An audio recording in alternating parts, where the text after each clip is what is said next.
Chapter 8. The Prisoner of Zenda. It was cold waiting in the water of the moat.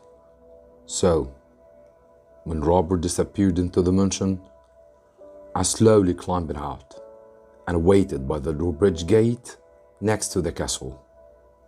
Now, only Dietrich, Persneen, and Digatut were left to protect the king in his prison.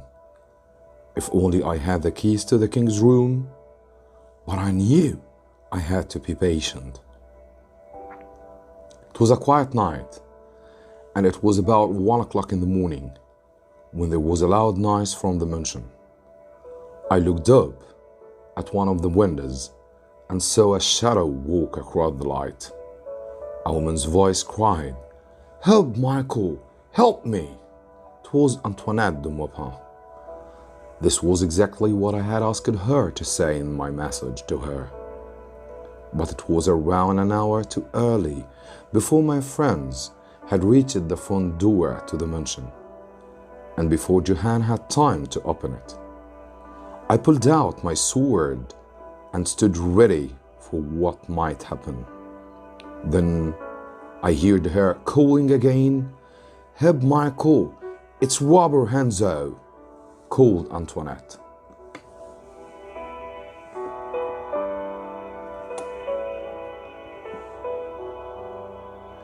Michael must have heard Antoinette de Maupin call out, because I then heard him running to help her with his servants.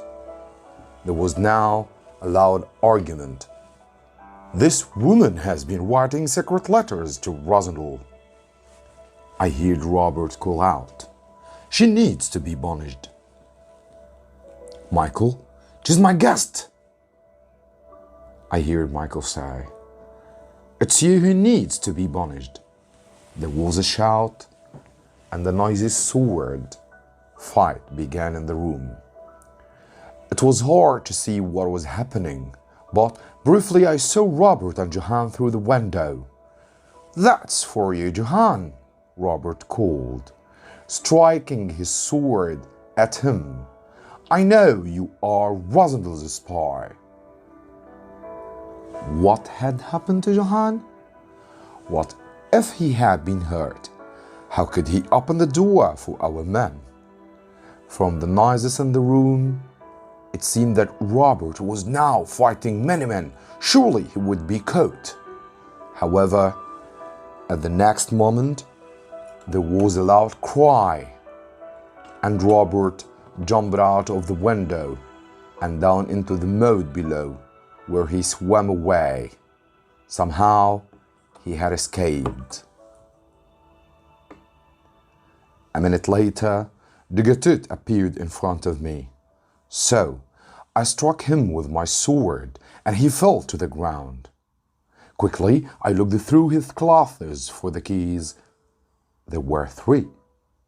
At last, I could enter the room where the king was being kept prisoner. Opening the first door, I found myself at the top of some steps which led into a cool, dark room. The only light came from a small candle in one corner. As I walked down the steps, I could just hear voices coming from the room where the king was kept, behind the second door. Carefully walking toward the door, I stepped back quickly when it was suddenly open. Now, I could hear Dietrich speaking. "We mustn't kill him yet, or there will be trouble."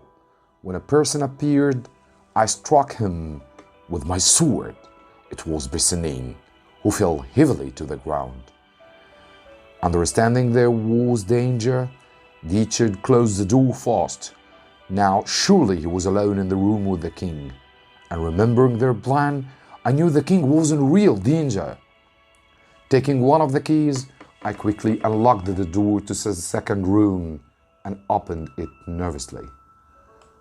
I think I expected to see the king had already been killed.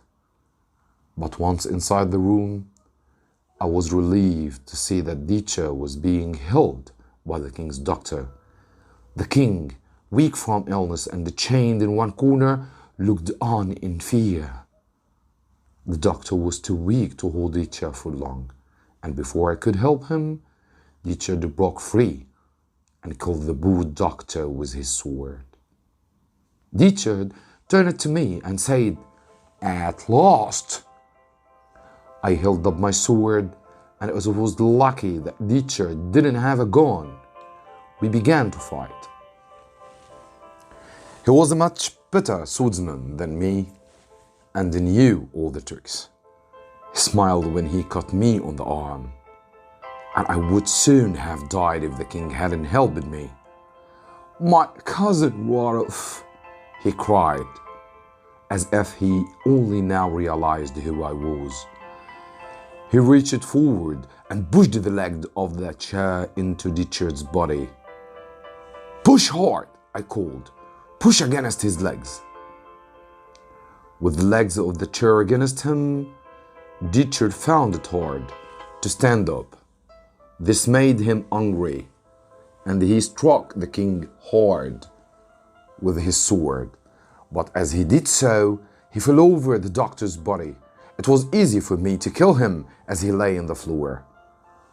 Was the king dead too? I ran to where he lay. How happy I was when the king moaned, so I knew he was alive. But before I could help him, I heard Robert somewhere outside the king's prison calling out, "Come on, Michael, let's fight!" I tore a piece from my shirt to make a bandage for the cut on my arm, and quietly opening the prison door, I looked out. The drawbridge was now down once more. Robert stood in the middle of the bridge with his sword, while the door to the mansion at the other end of the drawbridge was guarded by some very frightened-looking servants, as well as Johann, who I was pleased to see wasn't hurt. Then Antoinette de Maupin angrily called out from behind, "The servants! The Duke is dead. You have already killed him." "Dead?" called Robert. "That's good. Then I am your leader now. Put down your weapons and do as I say."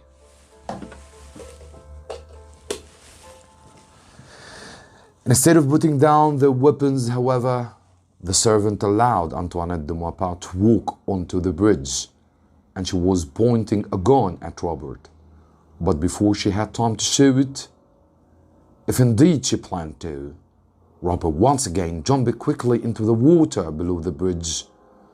More loud voices were heard, and I realized that Zapt and his men must have finally arrived at the front door.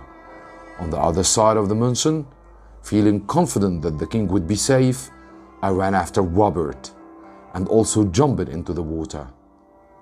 He swam faster than I could with my wounded arm, and he quickly swam to where the rope was tied to the tree above the moat. He looked surprised but pleased to see the rope and quickly climbed up.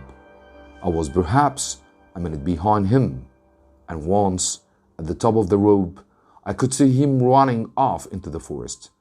At one stage, I saw him look back at me. I thought I saw him waving, as if it were a game, as if he knew I would never catch him. We both ran further and further into the forest of Zenda, until I heard another cry. What had Robert done now? Soon I discovered that he had found a boy riding to market, and he had quickly pulled him from the horse and taken his place. Robert was trying to get the boy to be quiet by giving him some money. And this gave me time to catch up with him. "Stop!" I shouted. He looked at me and smiled. "What did you do at the castle?" he asked. "I made sure that you are the last of the 6 men," I told him. "Do you mean that you got inside the king's prison?" he asked with his surprise. "I did." "And what has happened to the king?" "He was hurt, but he's alive," I told him. "Why didn't you follow my plan?" he said. We could have worked well together. Get off, you horse, and fight like a man, I said. I ran at Robert with my sword, but still on his horse, he easily pushed me away with his own sword. I ran at him again and managed to cut his cheek. But now he rode at me with his sword held high. I would surely have been killed. But at that moment, there was a shout as Fritz arrived on another horse carrying a gun. Robert stopped and looked at us. He understood that he couldn't fight us both. So he turned the horse and rode away as fast as he could. Go after him, I said to Fritz. But Fritz was looking at me, not at Robert. Sir, you don't look well, he said, and I suddenly felt very weak. Fritz got off his horse and ran up to me as I fell to the ground. Is the king safe? I asked him weakly. Thanks to you, he is, said Fritz. But you are injured here. Let me help you. Next to us, the young boy looked in with wide eyes. Isn't that the king? He said, pointing at me. Fritz ignored him. After a long rest, I felt strong enough to walk back, leaning heavily on Fritz's arm. I later learned from Fritz and Antoinette de Maupin what had happened that night at the castle and the events leading up to it. A few months earlier, the Duke had met Antoinette de Maupin in Paris and had asked her to Ruritania to see the coronation. She respected the Duke and was pleased to be his guest. However, some of the Duke's servants told her servants about the Duke's ambitions to be king. She didn't like his evil plans and decided to warn me of everything he wanted to do. When the Duke found out that she had warned me in Estrelsau, he tricked Antoinette de Maupin by inviting her and her servants to his castle. Once she was there, he made sure they couldn't leave in order to stop her telling anyone about his plan. Luckily, with Johann as our spy, Antoinette was still able to send us letters, and we could use her position in the castle to help us. Somehow, however, Robert discovered that she was helping us, so he wanted to punish her by chance. He chose that very night that we were attacking the castle. When Michael came to see what was happening, Robert killed him in the fight that followed Robert. It seemed believed that without the Duke, I really would stay at the king and somehow reward him for his evil work. He didn't understand that I was pretending to be the king for the good of Ruritania. He believed I wanted to be a king forever. Because Johann was helping the Duke, he couldn't open the front door for Zabt and his men at 2 o'clock, and it took a long time before they could finally enter the mansion. This they did just as Robert was escaping from Antoinette de Maupin. Soon Zabt found the king lying in his prison, hurt, but still alive. He was carried with his face covered to the mansion, where Antoinette helped to look after the poor king until another doctor could arrive. Meanwhile, Fritz came to look for me, knowing that I must have run off into the forest after Robert. Back at the castle, Colonel Zabt had to ask Johann and Antoinette de Maupin to guard the secret about the real king. His men and the servants thought the king had been injured while rescuing the prisoner, who had gone after Robert himself. News was sent to Tallenheim to tell the princess that the king was hurt but alive, and that she should wait at Tallinheim for him. The people of Strelsau also heard that the brave king had fought with his brother because he had kept a prisoner in Zenda who was a friend of the king. The duke had tried to kill the king, who was injured, but the evil duke had died. However, Princess Flavia didn't want to wait at Tallinheim and asked Strauchens to take her to Zenda at once so she could see the king. Her coach was approaching the castle as Fritz led me back from the forest. When he saw the coach, I quickly hid behind a tree. But we didn't realize that the boy whose horse Robert had taken has followed us. He was very excited and called out, "Princess, the king is here behind this tree." We tried to keep the boy quiet, but it was too late. The princess' coach had stopped, and I could see the marshal leaning out of the coach window to talk to the boy. "What I say is nonsense," called Strauchens. "The king is injured in the castle." "No, really, he is here. He fought a man who took my horse." At this moment, Zap trotted out of the castle to meet the party. "This boy say the king is over there behind that tree," said Marshal Strauchens to Zap with a strange look. "No, he is in the castle behind me," said Zap with a smile. "Please come and see if you don't believe me," said the boy. The smile disappeared from Zap's face and he looked worried, before quickly saying, "I'll go.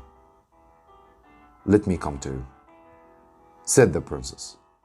Zap thought for a moment, then said quietly, "Then come alone." The princess was helped down from the coach. She then walked with Zap across the grass towards me. I sat down behind the tree, putting my hands over my face. Fritz put his hand on my shoulder. When Princess Flavia saw me, she ran up and cried, "It's you! Are you hurt?" I said nothing.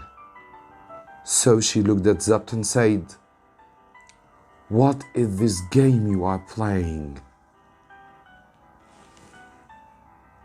"This is not the king," said Zap quietly. "What do you mean it's not the king?" said the princess. "This is not the king," said Zap again. "He's the king," cried Flavia. "It's his face. Rodolphe, look at me. What is happening?" Looking into her eyes, I said, "Forgive me, madam. I'm not the king." The princess looked surprised, then frightened. I could see she didn't know what to say. "Come," Zap said gently to the princess. "It's time you came into the castle. We have much to discuss." I watched as she walked away. Now my game was nearly at an end. All that day, Fritz and I waited in the forest while the princess stayed in the castle with the king. That night, when it was dark, Fritz led me to the castle where I stayed, unseen in the rooms that had been the king's prison. Johann brought me food and told me what he knew. The king was getting better, and he had seen the princess with doubt, and Marshal Strauchens had returned to Strelsau. Johann also said that Everyone was talking about the strange prisoner of Zenda and who he could be. Some said he was an English friend of the king, who had heard about the Duke's plans. So, the Duke had locked him up to stop him from speaking to the king. Later that evening, Fritz came to me and said the king wanted to see me. So, I went to his room, where he was lying in bed with the doctor next to him. He looked weak and tired, but smiled when he saw me. "Cousin, my friend, you're injured too. We're always the same, you and I." I smiled and bowed down before him. "I want to thank you," he said. "I hope that tomorrow you would come with me to Strelsau and tell everyone about the brave thing that you have done. But Zap tells me that this isn't possible." "He's right, sir. My work in your country is complete," I said. "Very well, I'll return to Strelsau alone. People know that the king was injured, so they won't be surprised to see me looking a little different." "But you have taught me something, Cousin Rodolph. You have shown me what a true king should be," he said. "I'd happily help you against her," I said. And I meant it, thinking that perhaps I would need to. Nobody knew where Robert had disappeared to, and the thought of the man who had almost beaten still makes my heart beat louder in my chest.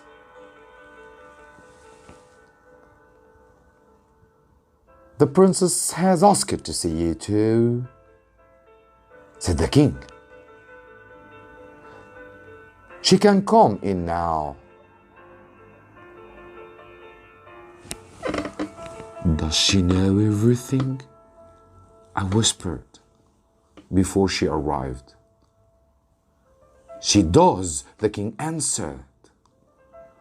The princess came into the room, and I bowed down to her.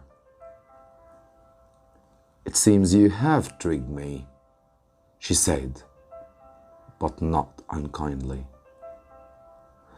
"I'd like to apologize to you for this." "You don't need to apologize. I should thank you for all you have done for Ruritania," she said. "I've learned all about duties and responsibilities, I said to her. "It's a lesson I'll never forget." "And we will never forget how you have helped the king," she replied. The king smiled, then closed his eyes and fell asleep. And the doctor said it was best if I left him. I bowed and left the people who would shape the future of Ruritania, not knowing that I would never see the king, the princess, or Robert ever again. A few hours later, Zapt and Fritz bowed down to me as I got on a train at a small station near the border with Ruritania. The other passengers in the train must have thought an important person in a large coat and hat was about to leave their country. But it was only I, Rodolph Rosendal, an English gentleman. When I finally returned to England, I had some explaining to do.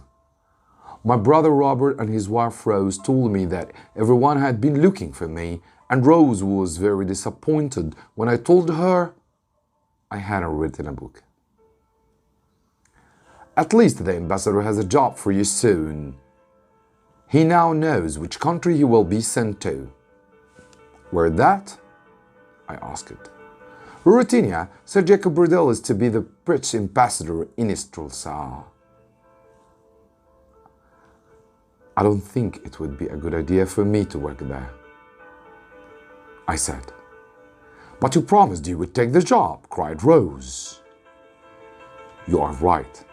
But please, look at this, I said, showing them a photograph in a newspaper which showed the king's coronation. There was I, with Dr. Fred's Michael and the princess. Robert and Rose looked at it in amazement. Yes, you look very like the king of Britannia, said Rose. But this is just an excuse. You could have become an ambassador yourself one day. If you don't go, you will never be anyone important. I knew, however, that I didn't need to go. I had been something far more important than an ambassador. I had been a king. I remembered and understood those words Rose had said to me all those months ago. A person with a position in society has responsibilities. But even without a position in society, we all have a duty to help other people when we can. And we all become better people for doing so. The end of chapter 8.